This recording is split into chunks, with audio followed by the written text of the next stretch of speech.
Good morning and welcome to the regular Board of County Commissioners meeting of Tuesday, February 7, 2017.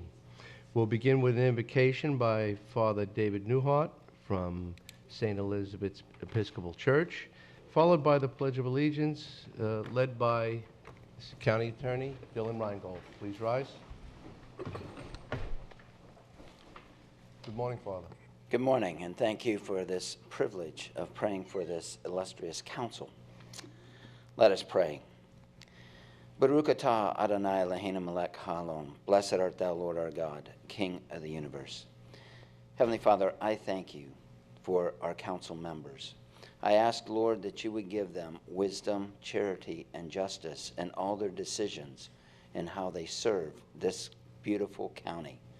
Lord, I ask that you would give them that wisdom to help their constituents. I ask that their voices would be those of their constituents and not personal agendas. So, Lord, we come before you, and I ask now for a special blessing on this meeting. We pray these things in the precious name of our Lord and Savior. Amen. Amen. Thank you. Please remain standing, face the flag, and join me in the Pledge of Allegiance. I pledge allegiance to the flag of the United States of America and to the republic for which stands one nation, under God, indivisible, with liberty and justice for all.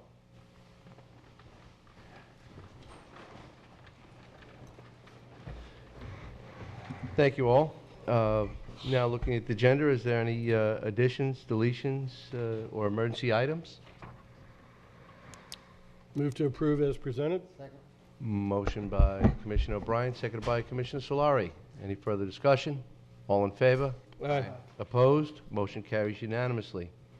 Next, we'll have a proclamation, which is a presentation of proclamation designating the week of February 5th through 11th, 2017 as 2/11 Awareness Week, and that will be presented by Commissioner Susan Adams. Thank you. Ms. Woodward, would you like to come up? For proclamation designating the week of February 5th through the 11th, 2017 as 2/11 Awareness Week.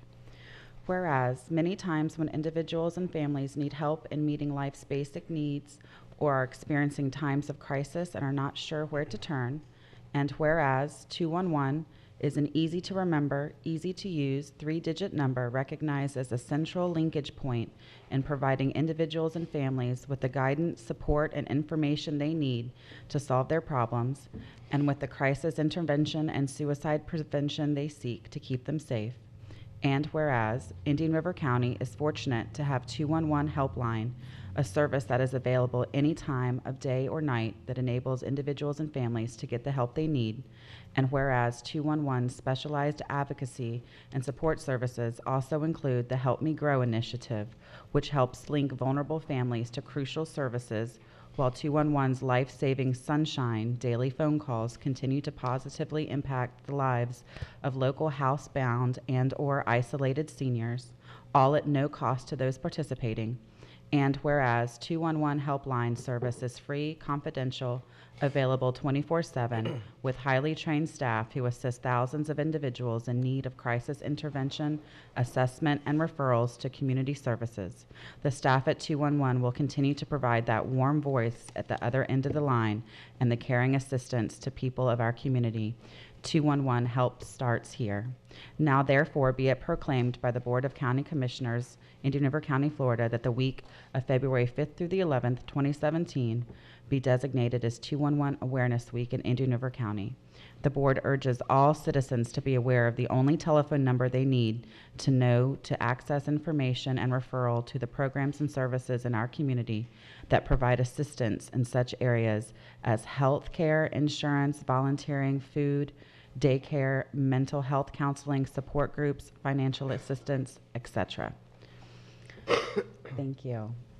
Thank you. Thank you. It's nice to be here again this year and see one new face on the commission. So thank you, Susan. 211 always asks for this proclamation to coincide with the date 2/11. as an opportunity to increase awareness and acknowledge the service that 211 provides here in Indian River. Thank you for your support, and as well as your financial support that we so rely on. All of us are working to make the lives of all residents in Indian River better every day, and I appreciate all the work that you all do. And you know, 211 is sometimes thought of secondhand, and let's think of other things first. And really, 211 is just such the perfect place to start when someone needs to find assistance. Too often people think that maybe there's not a program available to help them because they don't know about it. And if they'll give us a call and speak with one of our resource specialists, we'll help them figure out what's going on and then give them the appropriate referrals. We've rolled out texting so that our younger folks can access 211. It's simple to text zip code to 898-211 and chat via text with one of our resource specialists as well. So that's been something we've rolled out 24/7 this year. And of course, the Sunshine Program that is our feel-good one, where we call people that are housebound. And it's a warm and friendly hi, how are you? But it also saves lives. You know, if that person isn't able to answer the phone for one reason or another, we call their backup, and if their backup doesn't reach them, then our good friends in law enforcement will go over and do a welfare check. And truly, lives are saved each year as a result of this phone call. So urge people to know about about the Sunshine Program. It's easy to get signed up for. Simply call 211 and request to be put on the Sunshine call list. It's pretty simple. So again, our little tagline is 211, help starts here, and it's pretty much it. Thank you so much. Right, thank you. Anyone? Hey, thank you.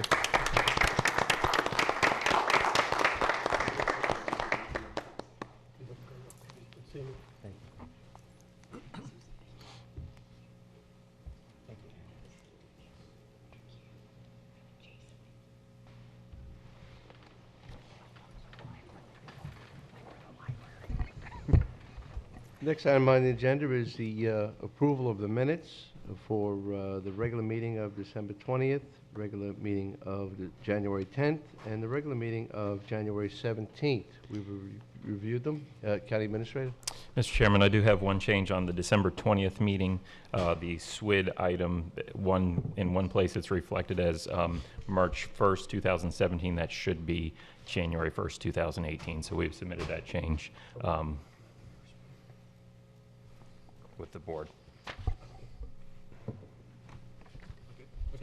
I think we can do that when we get to the solid waste. So we can do that under the solid waste minutes. So the That's regular correct. meeting minutes should be good, I think, right? Yes, that's correct. So move approval of December 20, January 10, January 17. Second? And that's a motion by Commissioner O'Brien, seconded by Commissioner Zorc. Any further discussion? All in favor? Aye. Opposed? Motion carries unanimously. Moving on to the informational items.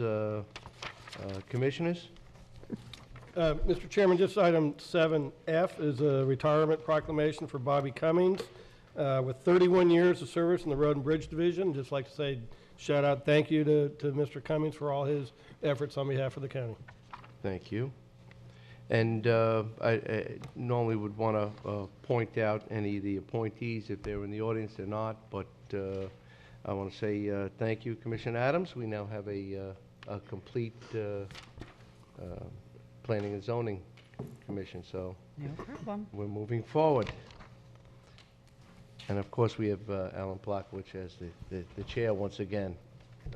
Counselor, there's an after. We'll move right along to the consent agenda.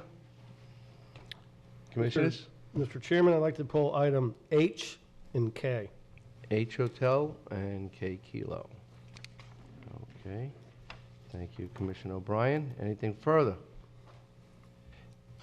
Is there anybody in the audience that wishes to have anything pulled from the agenda for further discussion? Seeing none, Move approval as amended. we'll move approval by amended by Commissioner O'Brien. Second. Seconded by Commissioner Zork. Any further discussion? All in favor? Aye. Aye. Opposed? Motion carries unanimously. Commissioner O'Brien, item H Hotel. Thank you, Mr. Chairman. This item is going out to bid, or awarding the bid for some irrigation work at the Lakes Golf Course at Sandridge. And I only bring it up because part of the funding is staff is requesting an initial authorization for interfund loan. And since we are going to be, excuse me, borrowing some of the money, I just thought for transparency, I would pull the item, point out the fact we are going to be doing an interfund loan, and with no other issues with that, I'll go ahead and move approval of the item. Second. Thank you. And that's a motion by Commissioner O'Brien, seconded by Commissioner Solari. Any further discussion? All in favor? Aye. Opposed? Motion carries unanimously. And Commissioner O'Brien, item K Kilo. Thank you, Mr. Chairman. Item K is the pension subdivision petition water assessment. We have been working with the Pinson community and had given them an assessment cost of $48,406.95. The bids came in a little bit higher, $119,000.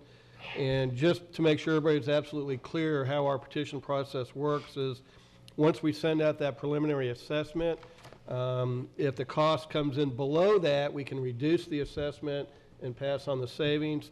However, if the bid comes in above what we promised in the assessment, we do not pass on that additional cost. So the folks in Pinson won't be paying more than what we previously told them, and then we will just absorb that deficit through reserves. So I just want to make sure that everybody knows that the folks in Pinson aren't going to be getting hit with a higher assessment here late in the game. And with that, I'll go ahead and move approval of the item.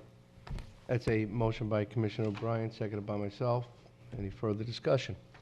All in favor? Aye. Opposed? Motion carries unanimously. Next item on the agenda is constitutional offices, and we have the Indian River County Clerk of the Court and Controller, Jeffrey Smith. And we'll be looking at the Government Finance Officers Association best practices for the investment policy. Good morning, Clerk. Good morning, Mr. Chairman. Jeff Smith, Clerk of the Court and Comptroller for Indian River County. The reason I'm coming here today is to present to you how our investment policy matches up with the best practices policy of the Government Finance Officers Association. It was recommended by the Investment Advisor Committee that I do this and let the public know that we're proactive and also following best practices. So without further ado, the GFOA is an international organization that covers finance professionals in the United States and Canada. It's got over 18,000 members. They're dedicated to the best practices in financial management, and as part of that, they issue best practices policies.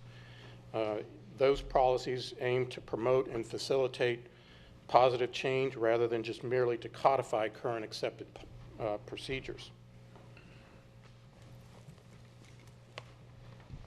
Their policy was approved by their executive board in the early 1990s. Ours was approved by your board in 1995 originally for the board's surplus funds, and for the OPEB, it was originally approved in 2009 when the trust was created. So we have two policies, one that covers your surplus investment and the other one for the OPEB trust. Okay.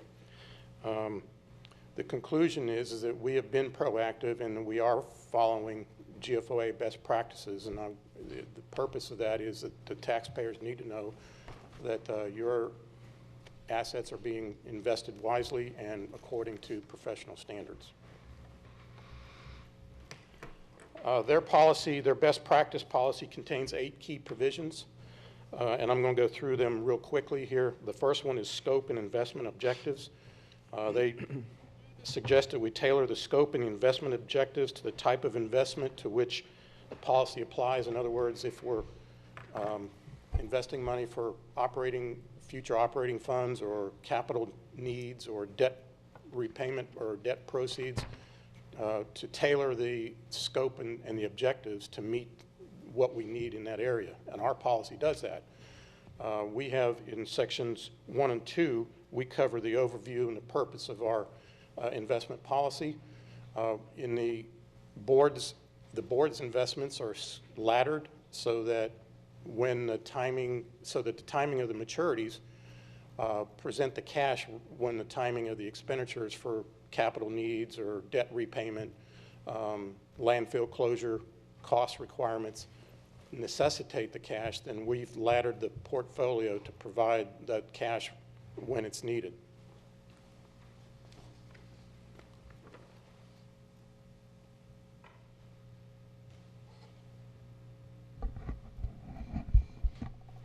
The second part of their best practice covers roles, responsibilities, and standards of care, and they suggest that we identify the roles of all persons involved in the investment program by title and responsibility. Standards of care should include language specifically about the prudent person rule, and that's in investments. That's merely what a prudent person in their particular situation would do, and our policies do cover that. And both policies in sections 3 and 4 cover that and specifically mandate that we use the prudent person rule. The next key provision of their best practice is suitable and authorized investments. It requires or suggests that we include guidelines on selecting investment types, investment advisors, interest rate risk, maturities, and credit quality, along with any collateralization requirements. And our policy in section 5 of the board's policy, it covers specifically the types of investments that we are allowed to invest in, and also those that we're specifically prohibited from investing in. In the OPEB policy, section 8 covers that, and in both policies it requires that we don't pay premium. In other words, we don't pay more than par for an investment. We either pay par or we pay it at a discount, and that's part of our policy. Also in section 5 of the board's policy, it discusses credit quality, and in section 6 of the OPEB policy, it covers maturity and liquidity. The next section that they recommend is investment diversification. Really what they suggest is that we state the government's approach to investment diversification, identifying the methods we use to create the mix of the investment portfolio. In section 8 of our policies, there are specific guidelines as to the portfolio composition and the risk. They give some flexibility to further restrict or increase investment percentages based on the market conditions at the time, and we do meet quarterly. The investment committee does meet quarterly to review the market conditions and make sure that our composition is adequate and protective of the taxpayers' money. It also specifically identifies the percentage of the portfolio that can be invested in any one type of investment, and the percentage of an amount of investment with any one financial institution. That covers like CDs, money market funds, that kind of thing, that we make sure that we don't go overboard in one financial institution. The OPEB trust has a different kind of format. It has a short-term and a long-term component into it because its goal is different than what the board's policy is for the investment of the surplus funds. The objective of the OPEB is to try to get the best possible rate of return so that we have the money available to pay the benefits when they come due without taking overly aggressive risk. So the OPEB policy allows us to go out into the marketplace and buy equities. We do not do that, and the policy prohibits us from doing that for your excess funds, for your assets. The next key part of the best practice is safekeeping, custody, and internal controls. and they suggest that we develop guidelines to enhance the separation of duties and reduce the risk of fraud. In Section 10 of our policies, it defines specifically the guidelines that I'm required to comply with when, as regards to safekeeping and custody of the securities. And it requires that the securities be kept with a third-party custodial bank. That way, the clerk will execute those custodial agreements according to dictates and approved by the investment committee. So I do have somebody that watches over what we're doing and make sure that we're covering every base that we need to as far as notification of security purchases, sales, delivery, repurchase agreements, and wire transfers, and safekeeping and transaction costs, which are to be borne by who.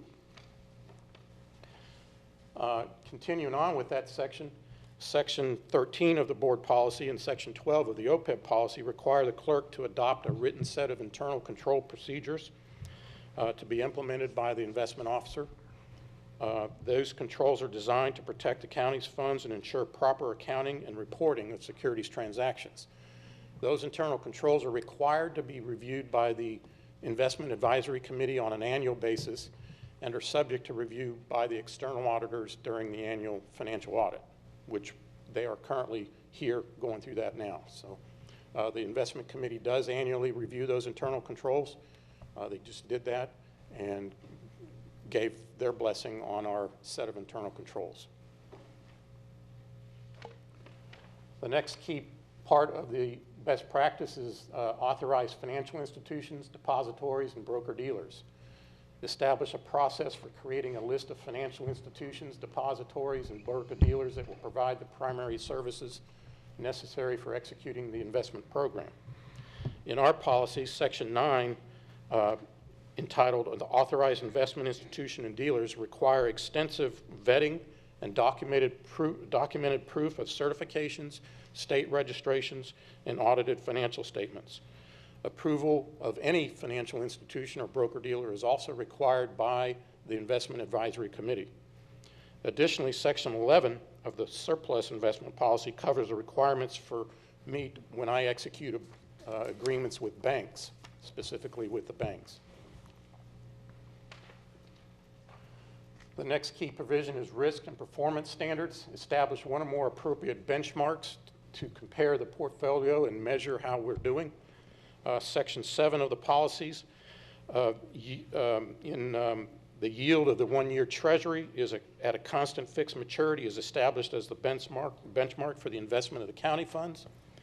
In the OPEB policy, Section 7 defines the appropriate benchmarks for the short-term portion and the long-term portion. And we are meeting those benchmarks on the OPEB very well. So. The next standard is reporting and disclosure standard. Define the frequency of reporting to the government body and the government's management team. In our policy, Section 14 of the board's policy requires quarterly reports concerning the investment activities, investment portfolios, and performance to be submitted to the Investment Advisory Committee, approved by them, and then put on the board's agenda, which we did this morning. It's under consent, and you just approved it. And as well, the OPEB policy, same thing, and that was included in the agenda item this morning as well. Other information may be included, such as market conditions, economic developments, and any other investment conditions that might be anticipated. That's the 8 key policy provisions of the best practice. Our policy actually goes a little further than that. It contains a couple more provisions that are not included in the best practice, but we feel are necessary. We have 2 sections that are not included in the best practice. One is on bid requirements for securities, and the other one is a continuing education requirement. Our policy requires that I get 8 hours a year, and so does my investment team, 8 hours a year of continuing education in investment of government funds. And we comply with that requirement. You know, we monitor that, and we keep a record of the amount of hours that we get every year. And also it requires, as in Section 12, on bid requirements for purchase of investments and what we're to do as far as sending that out. So I wanted just to make sure that that's quick and dirty. I wanted to make sure that everybody, in spirit of transparency, knew that our policy was above and beyond the best policy and that we're the best practice and that we're following those guidelines. Commissioner? Thank you, Jeff. Can you repeat that? I want to give thanks to my finance team. Yes. Diane Bernardo and Ed Halsey, and also the Investment Advisory Committee, which is made up of those two, myself, Mike Simkoski from your office of the board, and 3 people from the community, Ted Libby, who is a senior portfolio manager with Cypress Capital Group, Andy Beindorf, who is the market president for National Bank of Commerce, and David Griffiths, who is senior vice president of Northern Trust here in Indian River County. So they meet with us on a quarterly basis, and they are fine people to work with, and they work with us, and we work with them, and it works out well. So. Well, thank you, Jeff. You hold a very diverse responsibility, and you and your staff do it so well. We truly appreciate it. As you said, that this was something that was recommended to present, but I want the public to know that, that we truly appreciate the constant communication and the timely supply of what we do and the accountancy of it. Your staff, thank you, Madam Clerk, as well, for all of the not only the timely information, but you're watching the market, you're watching our procedures, and you most certainly don't hold back on the communication, and we truly appreciate it. Well, you're welcome. That's key. And I also want to thank you in the relationship that we have with the board and county administrator and the budget office. I say it every time I'm up here, but it's too important not to say it again, how much I appreciate the relationship and how well we work together, as that's not the case in other counties, and it should be, but it isn't. And I really appreciate the cooperation that I get from your board and your staff, as well as vice versa. So, thank you. Thank you. Next item on the agenda is public notice. Counselor? Thank you very much. We have one public notice item. This is a notice of a scheduled public hearing, which will be held on February 14th, 2017, for an application for a certificate of public convenience and necessity for a Class E1 certificate from ETS Experience Transportation Services, Inc. to provide wheelchair transportation originating in Indian River County. Again, this will be a public hearing that will be held on February 14th. And with that, I turn that back over to the chair. Thank you, Counselor. The next item is in the area of Public Works. Item 12F1 is the Indian River County Courthouse Judges Security Upgrades Funding Request. With morning. Good morning, Commissioners. Rich Barrica, Public Works Director. Back in August of 2016, we came to the board with a work order from Masteller Miller to provide design, planning, and permitting for a security wall for the judges' parking area at the courthouse. Masteller Miller has completed the design. Permitting through the city is complete, and we now have a cost estimate for the project in the amount of $396,750. The improvements will include a concrete wall surrounding the parking area, a security gate, roll gate to allow access just for the judges and people that need to get in there, a security door on the south side for people walk in and out of that area, and we've moved forward, and ADA upgrades along the sidewalk in front. So we're in front today to request the budget or request funding for the project in the amount of $396,750. Thank you. Commissioners? Just Any a questions question for to Jason of where he would be looking for it to be sales tax or? Yes, our recommended funding source is sales tax, and this, we met with folks from court administration and the sheriff's office regarding security concerns, and we think that they have some valid concerns there, and this would address those concerns. And, the existing wall that's there, the knee wall, that's totally eliminated, and this will be a whole new perimeter? Correct. The existing knee wall is not structurally, cannot structurally support 10 feet, and it's actually just installed on the concrete slab for aesthetic purposes. That's one of the reasons why the cost is a little bit high, is because we have to do some demolition work before we can install the new wall.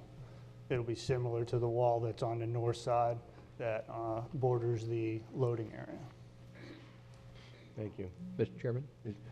One question, and I don't know if this would fall more under Jeff's question.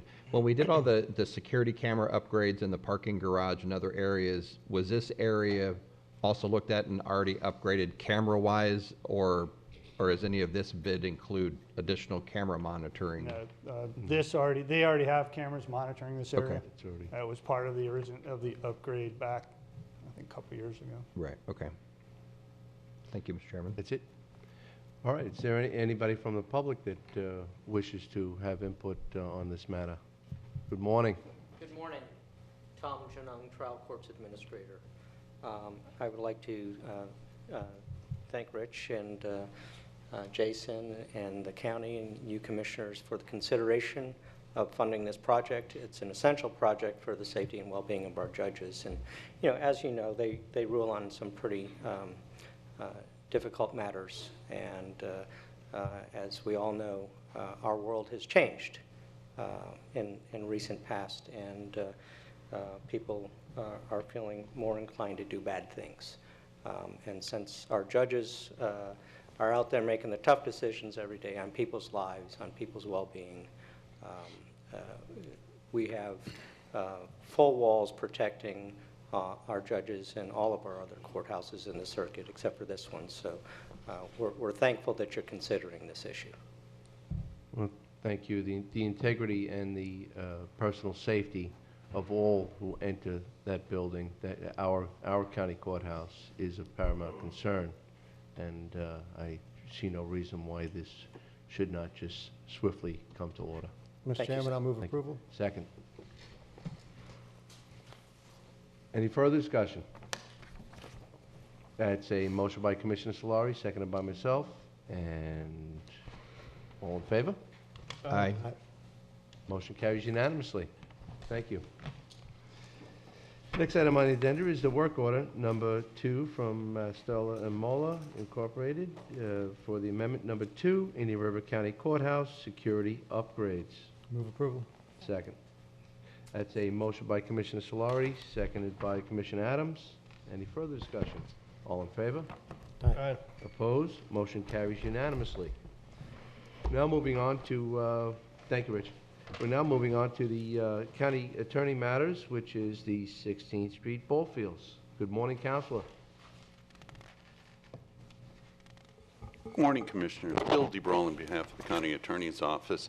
For consideration today, we have the return of the 16th Street Ball Field project. You'll recall that back in December, the board directed staff to go out and get an appraisal for the property.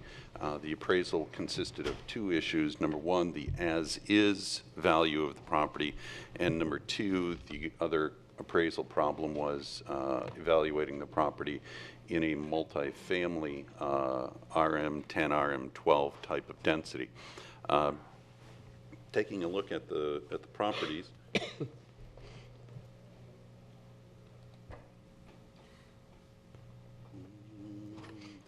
PowerPoint, but I don't want the PowerPoint.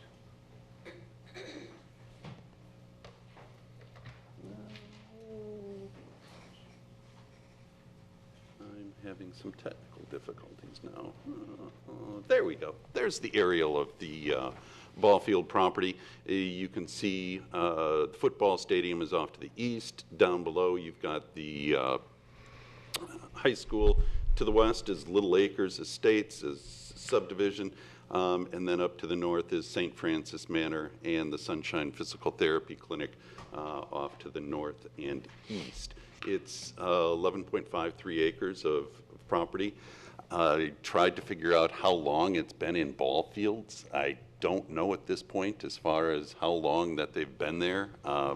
You know, I put in the agenda item that it was generations, so you know you can take it from where it is. Mr. Chairman, before he goes on, can I ask a question? Yes, please.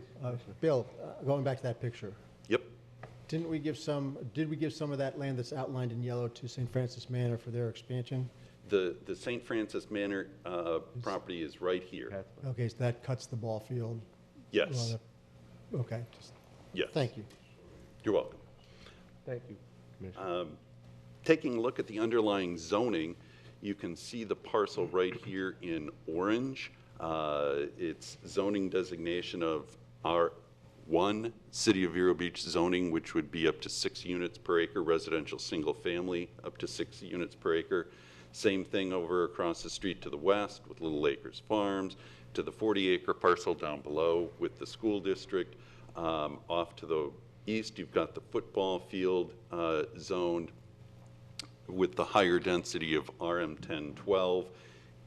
The zoning off to the north and east is hospital type thing with the hospital type zoning with the Sunshine Physical Therapy, and then you've got the RM13 sticking out there with the St. Francis Manor. If you take a look at the future land use of the parcel,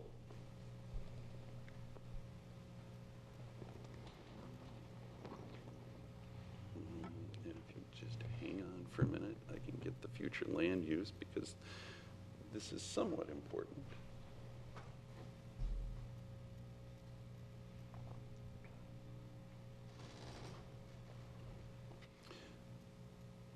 Any development of this parcel would require a change in the future land use plan. If we're going to go to a higher density, you have to take a look at the surrounding properties to see exactly what the future land use would be there. Again, you can see the parcel in blue as far as a governmental type use. It's surrounded by other governmental type uses. You have the higher underlying land use with the residential St. Francis Manor parcel, and also you've got the 6 units per acre residential land use, future land use designation off to the west. As you know, this would be a 3-hearing process to change the underlying land use. First hearing would be before the Planning and Zoning Board of the city. Then you have the regular public hearing in front of the City Council. It would be transmitted to the state. It would then come back with comments from the state, if any, and then after any comments, it would have the 3rd public hearing. We've also been discussing with county staff, or you directed county staff to talk to the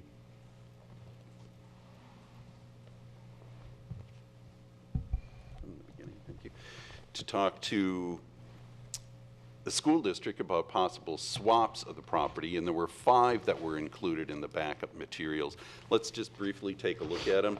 The first one was property A at the corner of 20th Avenue and 5th Street Southwest. You can see those 2 parcels are the old, or the what's commonly known as the South County High School property. It's right across from Dick Bird Park. You can see those 2 parcels consisting of 5.24 acres. You'll see as we go on in this that there are paper streets. This is parcel B. Again, that's just a little bit to the south. You can see where parcel A was up here. This is parcel B. It's about 4.87 acres. Again, you can see those paper streets in there, which would have to be abandoned if we do anything with the property or consider using the property for anything again. And you can see the what is now the new intergenerational building off to the east, and that's Oslo Road running left to right down here at the bottom. The next parcel they offered was at 2200 Oslo Road. That's just west of the first two parcels that we took a look at. That's 45.37 acres. You can see down in the bottom here, the county purchased this parcel of property from the school district, I believe at $330-something thousand back when it expanded Oslo Road. All of those parcels have been offered up as possible trade by the school district. Parcel D is a little bit unusual. This is at 81st Avenue in Sebastian. It's a 1.93 acre parcel, pretty much in residential properties. You can see Roseland Road headed off to the north and east here. There's really no other county-owned property around it, and it's, like I said, right in the middle of a residential neighborhood. The last one that they offered up is one that I kind of scratched my head about. This is at 6580 US Highway 1. You can see that the Emergency Services District Fire Station is right across the street. It's a 2.32 acre parcel that we deeded to the school district in 2008. And Jason, I can't recall why we did that. Do you? There were some maintenance issues there. I think there was a reverter clause back to the school district on that property if the county didn't use it for a certain purpose. We decided at that time we didn't have a need for that property, and then General Services Director recommended to the board that we transmit that back to the school board. So we gave that to them. So it's a bit of a head scratcher. Also, I think this was just a list of all their surplus lands, which is why it was on there. But staff would not have any interest in that particular parcel. Like a ping pong ball. Any discussion on any of those properties?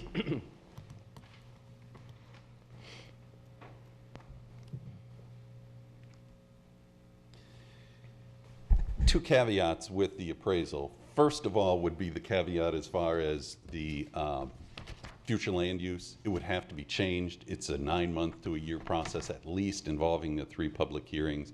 That would be one thing. The other thing as far as the appraisal cited, if you take a look at your monitors, you can see the survey itself that we have done. There's a 0.29 acre easement running to the City of Vero Beach for City of Vero Beach utilities. In that northeast part of the property, you can see, hopefully, if I can, there's the cam. Nope. Nope, I still don't have my cam. Switch it over here. Okay, hit it. Thank you. One more, it's there. Should be able to see it.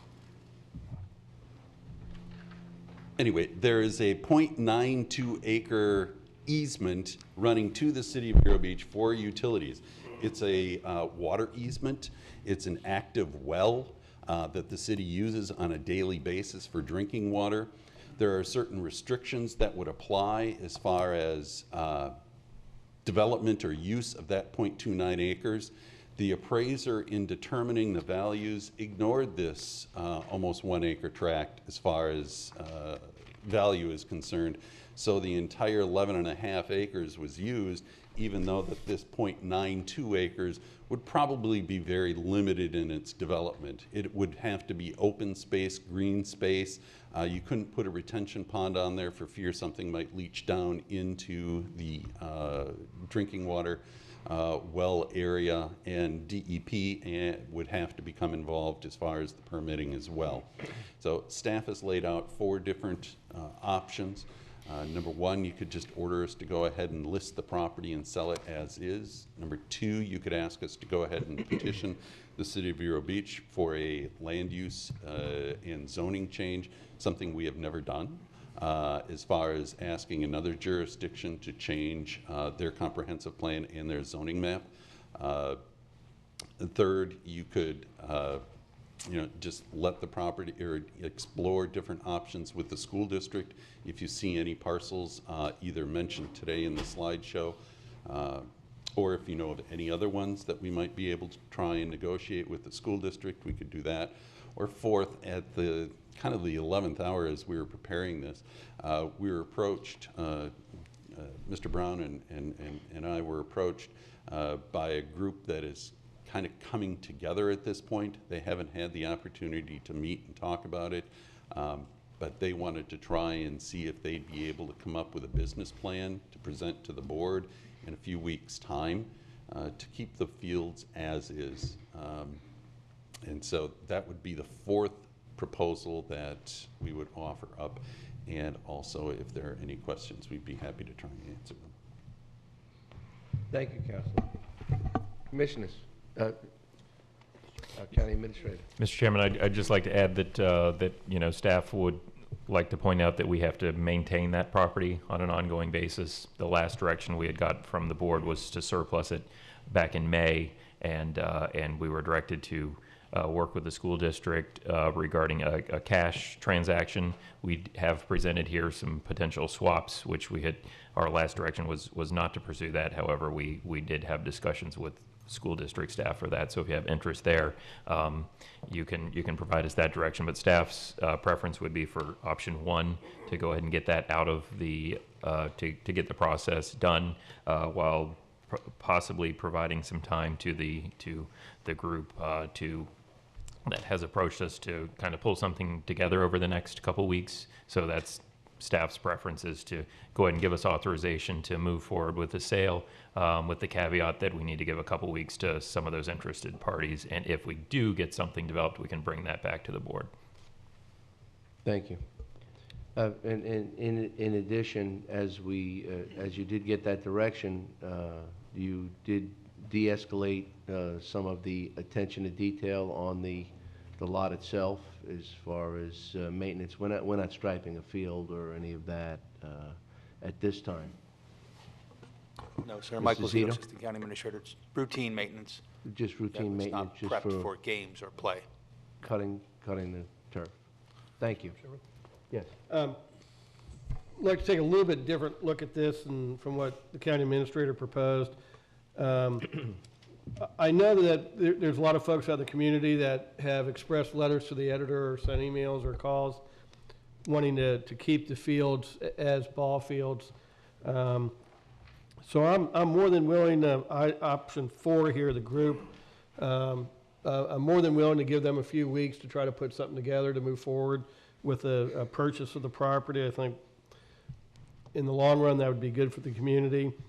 Failing that, then I would like to go to option 3, and I'd like the county to send a formal proposal to the school board members, and I want to make sure it gets to the board members. And the specific proposal would be to swap the ball fields for all of the parcels down there in South County across from Dick Bird Park. I know we don't have specific expansion plans down there, but it just seems so logical that, years from now, a future board would say, wow, we've got some land right there across the street and we can do something with it. So I would like to take that opportunity to make a formal proposal to the school board offering to swap the ball fields for the South County parcels. And then failing that, then I would go to option 1 and direct staff to go ahead and sell the property at its current value. I appreciate Commissioner Zork bringing forward, looking at the option of changing the land use and such, and trying to get a higher return for the taxpayers. I think that showed some good initiative to bring that up. But given the time involved and the irregularities and the costs, and we don't know how much that might cost us to go through that process. I'm not sure what our net return is. So I think, so my third option would be just have staff sell it off as it is. But I do appreciate Commissioner Zork's work to try to take a different look at that. So, Mr. Chairman, that's kind of just where I'm sitting, is give the groups a few weeks to put together a proposal. Failing that, we submit a formal offer to the school board members as well as district staff, and then failing that, then direct staff to sell the parcel as is. Commissioner Adams. Thank you, Commissioner O'Brien. And I would agree with Commissioner O'Brien. The only question I have is, Jason, I understand that there is a sliver of land by the high school that the school board had talked to us about prior for possibly swapping for a sidewalk connection to VLE. I think you and I talked about that. So I would ask if we could include that in those discussions of a land swap, because that's been something that the VLE folks have been trying to get connectivity to the sidewalk through the high school. It's been an issue. Okay, and that would be in addition to the South County parcel? If that would be okay with Commissioner O'Brien. No. Sure. And his, yeah, okay. We'll take all their parcels in there. Well, I mean, I would like to at least have that conversation with them, because that's been an ongoing issue in Vera Lake Estates, and if this is kind of a simple way to solve that, I don't believe it's a large piece of property. I believe it's just a sliver that only thing you could do is put a sidewalk on it. Right, this would be the parcel where we'd run a sidewalk along the south side of the Sebastian River High School property. Towards the real lot. We can add that as an option in addition to the 55 acres, if that's the board's preference. Commissioner, that's what you're referring to in that brief section where the rear gate is? Exactly, and I think you probably had some discussions with the Vera Lake Estates people as well regarding that specific issue. Yes. Okay. Yes. Mr. Chairman, a point of clarification, is that adding that as a standalone swap or a swap along with the Oslo pieces that were mentioned? That's one of about 4 questions that I have. Because I don't see that has a big... I think going back when they first offered that sliver by the high school as a standalone offer, we said no way, and there's a lot of restrictions with it too. I mean, we had to build a fence and all kinds of things, and as a standalone, it made no sense whatsoever, and I think the board rejected that out hand. So from my point of view, if Commissioner Adams would like to have that included with the South County land, I'm fine with that, but I would not support that parcel as a standalone for the swap. And that was my intention. Okay, all right, just to be clear. Include it with the option. Okay. 2 other things just wanted to point out, and thank you, Commissioner O'Brien, for recognizing what I wanted us to be as the county is to be as educated of a seller as we can, as how private business does. And if you could make, just using the private side for a minute, if you said if I went through a process and at the end I could make a 50% upside, the private industry side takes that pretty attractive, and that's what's illustrated in the price difference. Not advocating that we do that, but it was more of an educational process. So if we do end up with a option 1 outright sale, we can better gauge the offers that we get to know. If the spread was higher, I would probably lean more towards us going through the effort, even though it would be the first time the county would have ever entertained that type of option. But still, a 50% increase going from $500,000 to $725,000 is a pretty good return on somebody's money, taxpayers or private industry. But one other question back to Commissioner O'Brien. Would your concept work that the school board letters wouldn't go out until the group came together, or could they function simultaneously, or you give group and I also had a conversation with, I don't know if it's the same group or not, looking for some additional time to put something together. So do we wait for a no from them before we go with the trade option, or do we put it out to both of them during the same time window? Commissioner Zork, I'm kind of open either way. I don't have a real hard feeling. Okay. I would guess we could probably do them both simultaneously, because I think if we send, it'll take a little time to draft up a formal offer, get it to the school board members, and they would have to then have a meeting, and that might all be a 2 or 3 week process, which would give the private group time, and maybe give them a little urgency, that knowing that is working, right, so that they would work diligently to put their package together. So, whatever the board wishes, if we go that way, I'm good either way, but I would probably lean towards simultaneously. And I would as well. Okay, thank you for clarifying that. I'm happy with that. I'm good. Okay. And I think the person I spoke to, that was one of their interests also. I think they would be okay if the school board acquired the property as well. I think that would satisfy their needs. The reason these folks got involved was to make sure that stayed in public ownership, and the school or the city is who this person was been working with also. So I don't think they would be, I don't think they would have a problem with moving forward with the school board at the same time. Thank you. Commissioner Solari. Thank you, Mr. Chairman. First is a question for Jason. Jason, how long would it take the staff, do you think, to get, or Bill, to get all the paperwork and everything ready for number one, basically the sealed bid process? The sealed bid process would probably be 60 to 90 days. It'd have to be advertised for 30 days. There's usually a week lag time involved in that. Then opening the bids, reviewing them, bringing them to the board for approval. You're looking at about a 60-day process. And how long actually before you begin the advertising? The advertising could begin probably in 7 to 10 business days, because we're required to get it 5 days ahead into the newspaper before they actually print it. Thanks. And Commissioner O'Brien, how long did you anticipate to give people to react and come before us?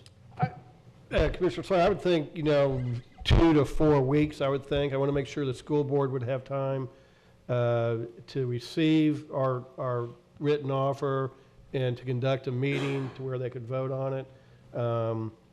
So, yeah, probably the first or second meeting in March, I would think we would come back and say, okay, option 4 and option 3 didn't work out, so tell staff to move forward with option 1. Okay, so, I came in here wanting to go with option 1. After listening to it, I still believe option 1 is the way to go, but have no desire to get in the way of discussions for a few weeks.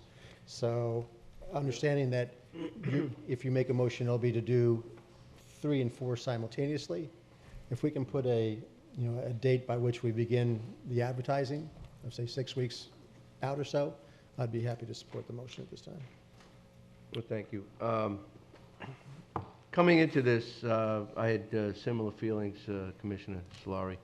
And in reviewing all the options, it was very interesting that we had the 11th hour discussion, and I'm very anxious to see what we can come up with.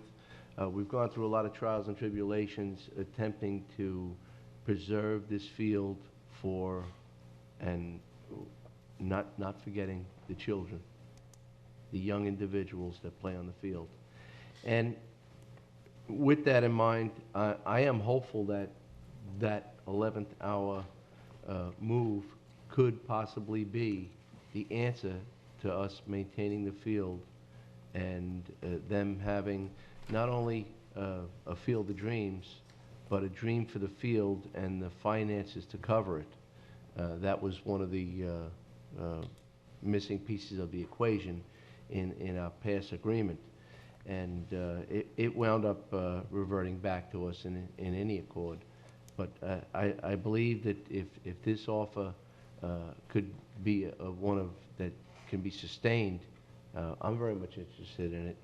So I came in today thinking that 1 and 4 could work on parallel tracks, and we could prepare at the same time and just have staff hold it in abeyance until we get the final word on this offer. I believe that the individuals believe that they can come back within 2 weeks.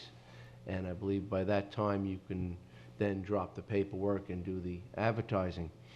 But Commissioner O'Brien, you bring up that third option, and I believe that either we can do all 3 and hold an abeyance and go forward with option 3 and have that offer happen, and we'll see what the school board, and I like the idea of ensuring that all the school board members receive the option. But perhaps it will take 4 weeks, and if it does take 4 weeks, then we have plenty of time to casually prepare the paperwork if we have to ultimately go for 1, and that should give the organization enough opportunity to be able to present a package or an offer to the county. And again, this is with the youth in mind, so that we will have a viable field, and it's very close to the school. and it's accessible as it has proven for many years, and I think we can go forward with something positive.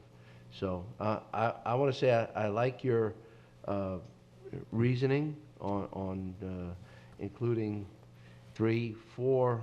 I'd like to see if we can at least start the process, so we're not delaying it, delaying number 1 for another month because we don't know where the school board's going to go. I would really like to see them do that.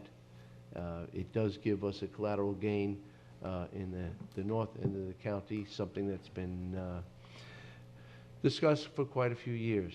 So that's my thought. Mr. Chairman, I'll try to formalize this in a motion, but to Commissioner Solari's concern, Commissioner, did you want a date where staff will go ahead and start the advertising, or a date when it would come back before us to vote and tell staff to start the advertising? Which would you? I prefer a date to start the advertising. Right. Because if, with that date, they're going to come back. I would, you know, we could also direct them to, if they get a positive reply from the school board or a positive reply from the group, just come back before us. But there's no, you know, for me, if nothing comes before us, there's no reason to come back and take the time. We just go ahead with the advertising. Okay. So, Mr. Chairman, I'd like to make a motion that we instruct staff to move forward simultaneously with options 3 and 4. Option 3 would be to send a letter directly to the school board requesting they consider a swap of land with the specific, the South County parcels that we highlighted, as well as the sliver easement there alongside of Ear Lake Estates, Sebastian River High School. That we direct staff to go ahead and prepare to move forward on option 1, but do not commence advertising that until March 14th, 2017. Second. I think that's well clear, Madam Clerk. Mr. Chairman, Question, Bill? just 2 other issues that I just wanted to make sure. You know, there at long last is the easement that I was talking about. It's the square section right there with the access easement. Looks like a baseball And the other thing, just for a point of clarity, you're referring to all of the parcels in parcel C, that would be the 45 acres, all of the 2 parcels in property B, and the 2 parcels in property A, roughly 55, 56 acres. I am referring to all of those parcels. Got it. As far as our initial offer, I mean, I don't think the A and B aren't enough to do anything, so we would need the other parcel C with all of them. So it would be all of the A, B, and C Got it. parcels and the strip by Sebastian River High School. Good. I think we'd need a significant amount of property there to be of value. If we're looking at just 10 acres there, across the street, it doesn't make sense, but if we've got a larger parcel like the 55 acres, then it could make sense for future development. That's exactly what I was referring to. Thank you. Thank you, Counselor, for the clarification. And we do have a motion on the floor from Commissioner O'Brien, What? seconded by Commissioner Solari. And I see there's people in the audience. Is there anybody who wants to add to this discussion?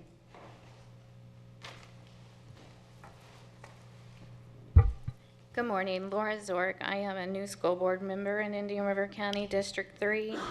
I'm very hopeful that the district will work with the county to work out some type of resolution, and I will be advocating this, that we look at your offer seriously. And I appreciate what Mr. O'Brien has mentioned about sending a letter to all the board members, because I think it's important through the sunshine law that we have to abide by that we all are given the same information.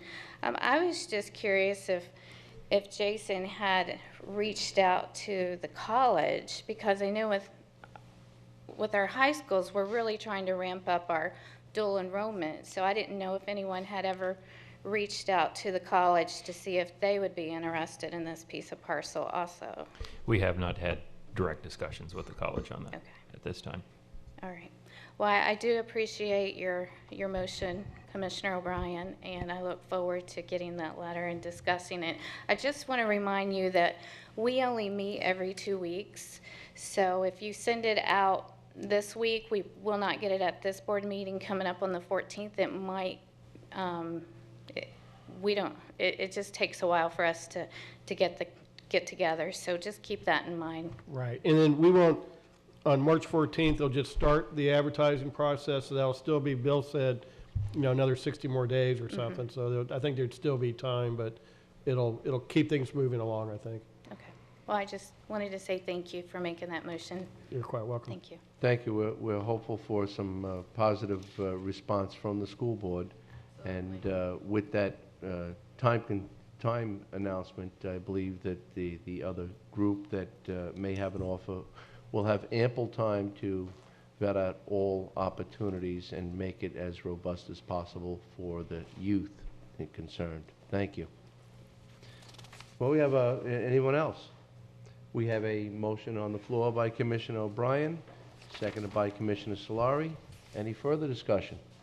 Mr. Chairman, I'd just like to make one comment after we take the vote. It's not relative to the vote itself, but Then we'd that be would be right.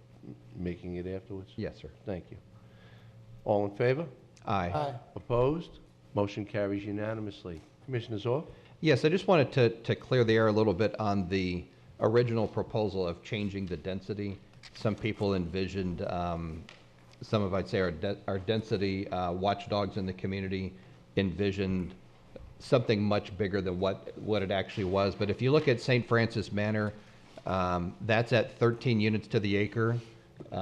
If we did explore the option of upping the zoning, it would be less than the density that St. Francis Manor has, and I would say St. Francis Manor I would not by any means call high stacked and packed density. It's a pretty nice roving campus environment with lakes and ponds and boardwalks and things. So I just wanted to kind of let the community know it wasn't going to be high rises and those types of things. When you hear the word higher density, different things can come to mind to different folks, and I did have some conversations with folks in the community that say it would be if they're familiar with St. Francis Manor, it would be less intense than that was if we had pursued that option, which we're not. But by no means was it to ramp up stacked and packed high-rise type density environment.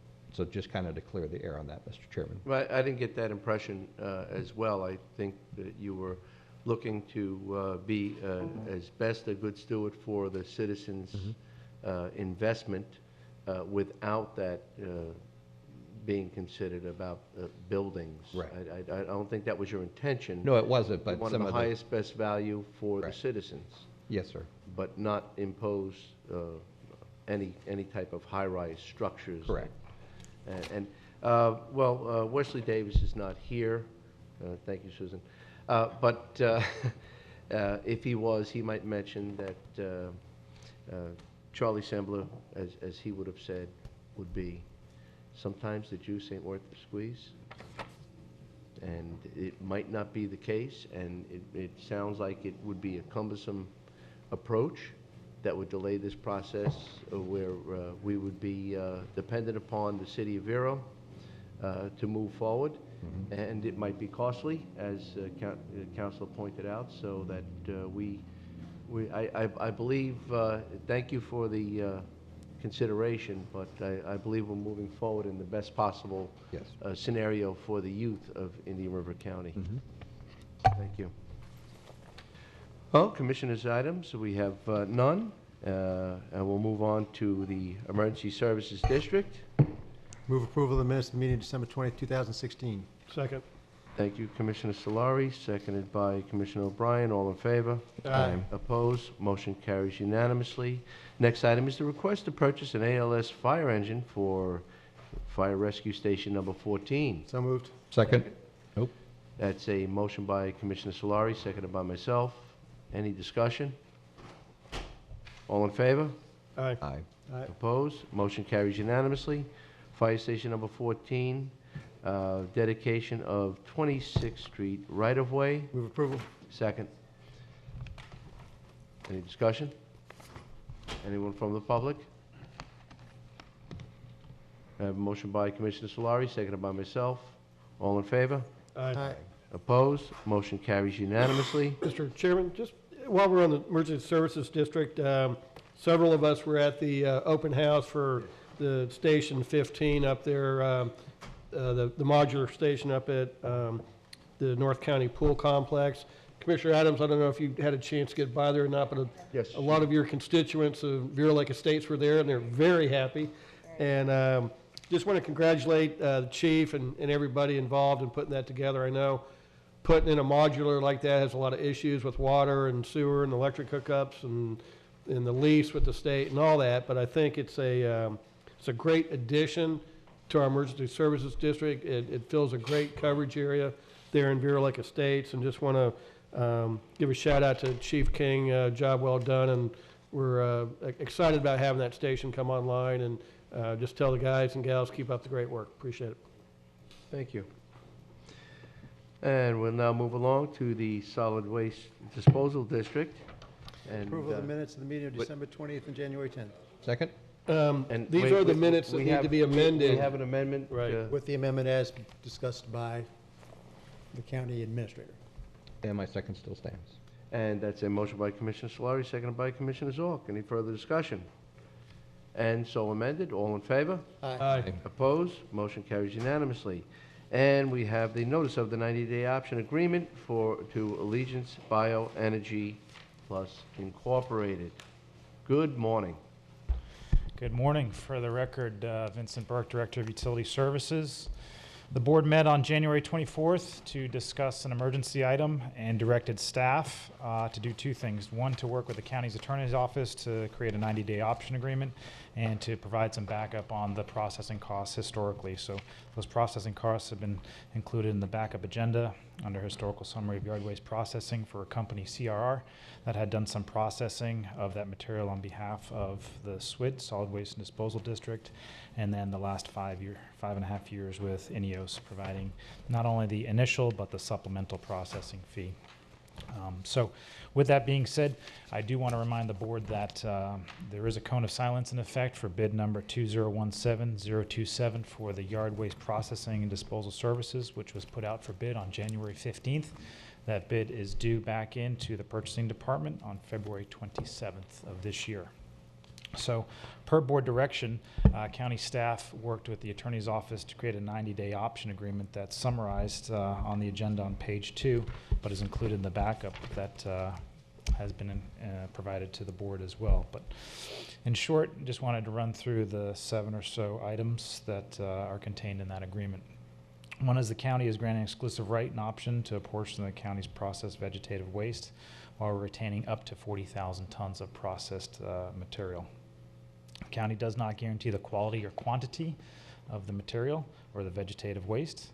Alliance will not charge the county any fee for accepting and receiving the county's processed vegetative waste, and Alliance has 180 days to close on the former site. The option agreement terminates one of two things. One, if Alliance is successful to become the new owner of that site, or within 180 days of the execution of this option agreement, should the board choose to do so today. There is a letter from Arbor One that's attached to the backup as well that talks about the process that Arbor One is going through as part of the due diligence in order to secure a potential buyer for that site. In the second paragraph, last line of that statement, it says that while they cannot provide assurances as far as who ultimately will be the award winner of that site, Arbor One expects that the process, their due diligence process, should result in identification of a purchaser and completion of the sale of the property on or before June 30th of this year. So if Alliance is successful in becoming the purchaser of that property, then they have an option to exercise a 90-day agreement here, which basically puts the county on notice that they would like interest or be interested in all that material. The option term may be extended if need be. However, I wanted to make the board aware that no more than 18 months from the date of execution, if the board decides to move forward with the agreement today, is tied to this agreement. So we have a 90-day option that's in place, but then 18 months from today's date in which Alliance can exercise that option agreement. And then there's some other information about hurricane or other significant acts of nature that would be out of our control or Alliance's control to allow us, the county, to look at utilizing other methods of disposal like we had to do for Hurricane Matthew at the October 2016 time period. And upon exercise of the option agreement, if Alliance is successful, then the board would direct staff to work with Alliance to come up with some of the more detail-oriented information. We would have 60 calendar days to enter into a contract that spells out the terms and more information with regards to how that would move forward. So again, the summary for the historical costs is included in the backup. I did want to make two announcements real quick, is to say that, you know, this process is nothing that we are doing as far as vetting Alliance and whether or not they would or would not be a good candidate for that, but it's certainly to be able to allow Alliance to work with Arbor One and USDA to secure an option agreement for the vegetative waste, which Mr. Dana DeLeach, who's next to me, has brought to the board's attention to make it that much more viable for them to put in an offer. And hopefully that this agreement would save the county some money. I know that there's a supplemental processing fee that INEOS had been charging us. That certainly would go away, and we don't know what the bid prices would be coming back, but hypothetically speaking, if those prices were to stay the same, we'd save at least $250,000 in that supplemental processing fee. So if there's any questions that the board may have, either from the presentation or the attached 90-day option agreement, I'm certainly available to answer any questions, and or Mr. Dana DeLeach is here on behalf of Alliance Bioenergy. Vinny, you mentioned as far as unusual circumstances like the hurricanes, in 2004 we basically encumbered most of the county fairgrounds with vegetative waste, and it was for a rather long period of time until we were grinding that up and had to get the appropriate equipment in. It was cleared within a reasonable amount of time, but obviously we're going to have an abundance if we do have that type of event. I don't hope we do, but in the event we do, would we be looking at taking on more of the vegetative waste, or that will just revert back to an outside contract? There's a lot of what-ifs tied to that, but Right. certainly the county went out for bid for more large-scale types of handling and processing, either to clean up the county roadways or to handle that material. We have 2 vegetative debris sites. In fact, we just closed the Oslo site in end of January. So even though the Hurricane Matthew was a relatively small storm, we had a process to go through in working with the DEP to set that site up, to manage that waste at the site, and then to close that out per the DEP requirements. So if we have another storm event, we'd certainly want to be able to utilize our sites. We probably would have the option, as noted in here in number 6, is that we would have the option to work with other contractors that have provided those services to us. But at the end of the day, if Alliance or any other company is in operation, we'd be looking to them to see if they would be able to take care of that waste. Otherwise, we'd be responsible for the ultimate disposal, either off-site or trucking it to Haines City or to perhaps somewhere else in Florida, if the site is not open and if we were not able to use that material for daily cover. That's what I was asking, if Alliance would have the capacity or the desire to take on whatever it could to stockpile. We'll take as much as we can. I mean, in a situation like that, we'll fill up the property as much as we possibly can. Our intent is to put in an additional boiler to be able to burn some of the waste as well for the generator, which has not currently been able to be done. It's always been a natural gas. So we'll be doing a second boiler for burning waste that is in excess. So we'll take as much as we possibly can. Thank you for that and your commitment. Mr. Chairman, I have a question for Dylan. Dylan, there's a lot of time periods in this thing. There's a 90-day option agreement. There's 180 days to close, 90 days to opt out, a 1-year term, extended to 18 months term, and then 60 days to enter to our contract. So on number 5 there, it says the option term begins on the day that Alliance closes on the property and terminates 1 year from that date. But number 4 says the option agreement terminates within 180 days or unable to close. So is it a 180-day term or is it a 1-year term? So there are a couple different things going on. First off, they've got 90-day notice period to us that they're going to start taking the material. So that at any point they give us that notice, then 90 days after that, we start delivering. Now, there's an option term. So the option term is going to be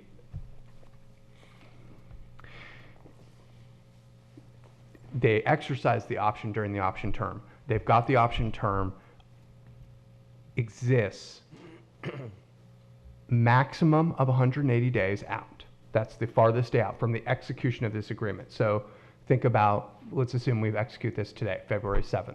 So August 7th, 2018, their option term absolutely ends. If we find out that they aren't going to close on the property at any point, then it automatically terminates at that point. Thus, someone else could step in and then be able to take our processing, and the option for that availability or use of that is open. Okay, but then in bullet 5 there, it says the option term begins on the day that Alliance closes on the property. So that's not today. Correct. So, but you just said the option term begins today and goes Well, 180 days. They've got, and let me go, I'm going to avoid the, okay, well, and I'm going to the contract and not the bullets in the staff report. So in section 3 of the contract, which is page 207, the option term, so may exercise the option anytime during the option term. The option term shall commence on the day they close on the property. So when they close on the property to essentially 180 days out, that is the option term. They're not going to give us the option tomorrow. Yeah. They can't do it. The second they close on the property, that's when they start the 90, or that's when the option term begins. And at any point during that, they can say, within 90 days of today, we want your materials. So right now they couldn't, you are correct, Commissioner O'Brien, they couldn't say, boom, we're exercising the option. They have to wait until they can close. And there's a good reason for that, because we wouldn't want them to exercise the option today and then find out 2 months from now they can't close on the property and they've locked up the fee. Let me try and put it in non-lawyers terms to explain operationally while we're here. They basically have 180 days to acquire the property, or the option agreement goes away. If they do acquire the property, they're not going to be able to start taking our yard waste that next day. They've got to do construction. So when they do acquire, if they acquire the property, then the clock ticks that they can get another year before that their option lasts, because they've acquired it. Let's say they acquire the property 2 months from now. They're not ready to operate and start taking our yard waste. They're going to have to do construction, and the agreement contemplates a 1-year period for them to get that construction done and start taking our yard waste. So it is confusing. I understand the confusion that we're basically it's 180 days from now to close on the property, but if they do close on the property, they can get another year. All of that combined can't exceed 18 months. But the reason for the 1 year is just because they close on the property, we're not going to start pushing the debris over there right away. So basically, hopefully that helps. A flip switch for the timeline. We're actually starting the clock. It's clear? I've still got to look at. Yeah, Commissioner O'Brien. I'm not sure if the option term expires in a year or 180 days, but if you all are happy with it, and Mr. Deloche, are you happy with it? Yes, it's, Jason explained it exactly Yeah, right. It could take up to 6 months to close on the property, not because of us, because of the bank. Right, And we need about a year to build out. So it's 18 months because of that 6-month closing window, and that's why it's. Right, but I'm more worried about the 180 day that says it terminates. Well, if we don't close in the 180 days, then No, but this agreement is gone. It says 180 days after you execute the option agreement, and the option agreement is exercised the day you close. So, No. I'm sorry, the option agreement is this document. So okay, from the then, so then date you're that- saying the option agreement, plus 180 days is the absolute termination date. yeah, but that's only. Yeah. Once Let's we give them close, there'll be 6 an months. actual agreement. That's where I'm confused. That gives them 6 months to establish the contract. And once the contract's in place, then they have the 1 year to get their properties together, ready to go. And within that 1 year, they have to give us the 90-day notification. Yep. So at the worst case for, well, we'll say for us, not it's bad, it's 6 months to close on the property, 1 year to build out the property, 90 days to start taking material. Yep. However, they could close on the property tomorrow, in which case they would have 1 year to build out and then 90 days. Or if they got lucky and there was, say, no government bureaucracy in the way, no DEP and stuff, they could close next week, have their buildings ready to go in 6 months, and if they're ready fast, they could actually have anticipated it and 90 days before that said that they would take the goods so they could be going in 6 months. It's pretty clear. It's clear. Are you happy with this? That's exactly right. I'll go ahead and based on this, make a motion to approve the staff recommendation. Second. I don't know, maybe it's just luck. I got it on the first shot. Any other? Thank you. Is there anybody in the audience that wishes to add to this discussion? Any comment? Thank you. If, I was going to ask after the vote, if there was any other update or any other last-minute news that you've received other than what we have from Arbor One. If you have a short update you want to give on that, or you want to do it after the vote? No, he's here. Well, I can say that we've revised our offer again for the third time. This time we've just supplied all of our financial and banking support and recommendations and letters of support from community and economic development and a lot of other things. Right now, it's kind of all in the hands of the bank and the sales agent. We're waiting on due diligence information. We're waiting on their sales package and some other information from them so that we can start, our bankers can start the proper due diligence process, but we're ready to go. Thank you. Thank you. That address? Yes, sir. Thank you. Okay, we have a motion on the floor by Commissioner Solari, seconded by myself. Anything further? All in favor? Aye. Aye. Opposed? Motion carries unanimously.